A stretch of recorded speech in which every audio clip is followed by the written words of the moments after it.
આજે તો સવારના નાસ્તામાં મને લાઈવ ઢોકળા ખાવાનું મન થયું એટલે બસ પછી મેં અહીંયા એક વાટકો રવો, એક વાટકો ચણાનો લોટ, એક વાટકો દહીં અને સાથે આદુ મરચાની પેસ્ટ, મીઠું સ્વાદ અનુસાર, હળદર અને સાથે છે ને થોડીક એવી ખાંડ નાખીને સરખાઈ મિક્સ કરી લીધું. હા કે બેટર બનાવવા માટે મારે થોડીક એવી છાશ નાખવી પડી અને બસ પછી બેટરને ઢાંકણ ઢાંકીને 30 મિનિટ માટે મૂકી દીધું. હવે અહીંયા છે ને મેં તેલ નાખી લીધું, સાથે ઈનોનું એક પેકેટ નાખી લીધું અને ઈનોને એક્ટિવેટ કરવા માટે છે ને લીંબુનો રસ નાખી સરખાઈથી મિક્સ કરી અને પ્લેટમાં છે ને તેલ લગાવી અને બધું બેટર છે ને સરખાઈથી અહીંયા મેં નાખી દીધું છે અને બસ પછી ઉપરથી લાલ મરચું ભભરાવી દીધું અને 15 થી 20 મિનિટ માટે છે ને ફૂલ ફ્લેમ ઉપર અહીંયા મેં ઢોકળાને સ્ટીમ કરી લીધા છે.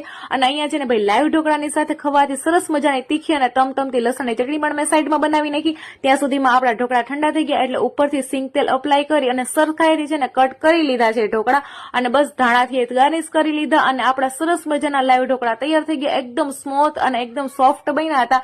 તો કઈ નહીં, તમને બધાને વિડીયો પસંદ આવ્યો હોય તો લાઈક કરી દેજો, ચેનલને સબસ્ક્રાઇબ કરી દેજો.